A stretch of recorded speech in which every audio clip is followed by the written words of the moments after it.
뉴스에 모두 담지 못한 이야기를 깊이 있게 더 나눠보고 새로운 내용을 더하는 뉴스 더하기 순서입니다. 이번 주 KBS는 전남 제조업의 핵심인 여수 석유화학 위기 극복을 위한 과제와 선진 사례를 연속 보도했는데요. 이 내용 취재한 순천방송국 손준수 기자와 자세한 이야기 나눠보겠습니다.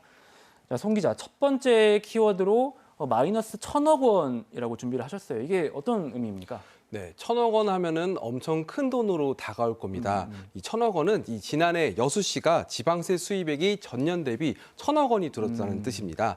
여수 한단들의 기업 수익 악화로 그만큼 법인세가 덜 거쳤다는 건데요. 여수 석유화학 산업이 큰 불황에 빠졌다는 것을 여실히 보여주는 지표입니다.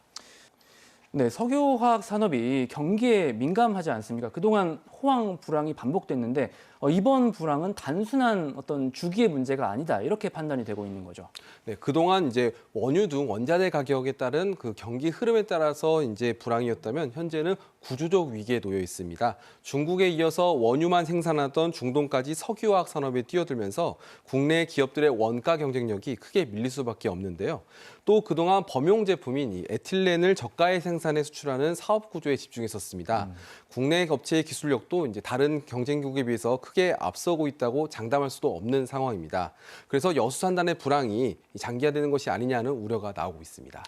기업에서도 내부에서도 그동안 호황에 취해 있었다 이런 좀 우려가 나오고 있는 것으로 들었는데 자구책 마련을 좀 하고 있죠. 어떻습니까? 현재 기업들은 몸집 줄이기 위해서 일부 가동을 중단하거나 아니면 NCC 시설의 지분 매각을 추진하고 있습니다. 지난해 가장 적자가 컸던 롯데케미칼은 자산 경량화 전략에 따라서 말레이시아 합성고무 법인을 청산했습니다. 또 여수 2공장을 가동을 중단하고 직원 일부를 전환 배치시켰습니다. LG화학도 석유화학의 원료인 스티레 모노머 생산을 하는 공장 가동을 중단하고 NCC 2공장 지분 매각을 추진하고 있는 상황입니다. 또 하나솔루션과 DL케미칼은 합작회사인 여천 NCC에 재무건전성 위기에 빠지자 2천억 원의 자금을 또 지원했습니다. 이번 기획 취재에서 눈에 띄었던 게 울산 사례를 보여줬다는 겁니다. 두 번째 키워드로 준비한 게 에펠탑 14개인데 이게 석유화학 산업하고 어떤 관련이 있는 겁니까? 네, 경기 불황이 또 울산에서는 9조 원을 투자한 석유화학 설비 공사가 한창입니다. 이게 바로 샤인 프로젝트인데요. 이 파리 에펠탑은 이 대표적인 철골 구조물입니다. 네. 이 샤인 프로젝트 현장에 투입되는 철골만 98,000톤, 에펠탑 14개를 세울 수 있는 양입니다. 이 투입 인력도 최대 17,000명에 달하면서 요즘 울산 현장에서는 빈방을 구하기가 하늘의 별 따기라는 말이 나오고 있는데요. 이 샤인 프로젝트는 내년 6월에 완공될 예정입니다. 이 샤인은 아랍어로 매라는 뜻입니다. 이 매처럼 이제 하늘을 난다 이런 뜻인데요. 이제 정유 산업을 넘어서 석유화학 산업으로 비상한다는 그런 의미를 담고 있습니다. 이 설비가 가동되면 여수 산업단지에도 파장이 예상될 것으로 보입니다.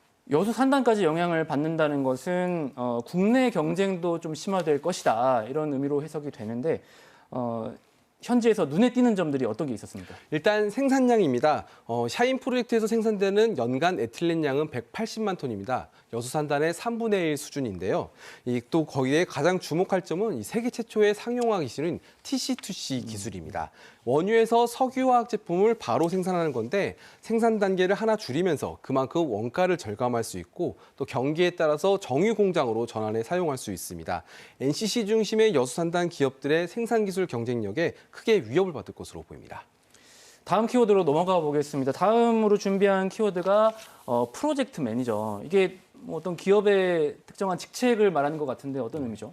언뜻 보면 대기업에서 새로운 사업을 추진하는 사람들의 그 책임자의 모습이라고 볼 수 있는데요. 울산광역시의 친기업 정책 중 하나입니다.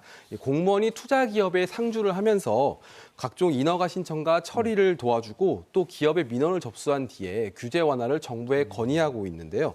여기에다가 2년 이상 근무토록 하면서 이 특별 승진 제도를 도입해서 공무원들의 또 사기를 또 끌어올리고 있습니다. 이런 성과 덕분에 민선 8기 들어서 울산시는 기업들로부터 22조 원의 투자 유치에 성공했습니다. 성과를 거두고 있는 정책이군요. 송 기자가 이 부분에 특히 주목한 이유가 있습니까? 예, 전남도와 여수시는 이 석유화학 위기에 손을 놓고 있었다는 그런 의견이 그동안 많이 있었습니다. 여수 석유화학 산업은 전남 제조업의 70% 이상을 차지하고 있는데 최근에서야 이제 협의체를 만들고 지원에 나서겠다고 하는 상황입니다.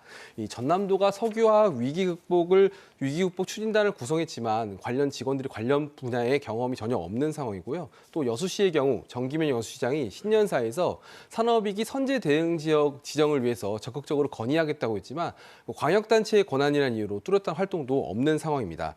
이 위기 극복을 위해서 기업들의 자구책 마련도 중요하지만 지자체들의 적극적인 행정도 필요하다고 보이는 상황입니다. 지역 경제가 달려 있는 만큼 좀 적극적 그리고 선진적인 정책을 통해서 석유화학 산업이 빨리 위기를 극복하길 바라봐야 되겠습니다. 송 기자, 오늘 말씀은 여기까지 듣겠습니다. 고맙습니다.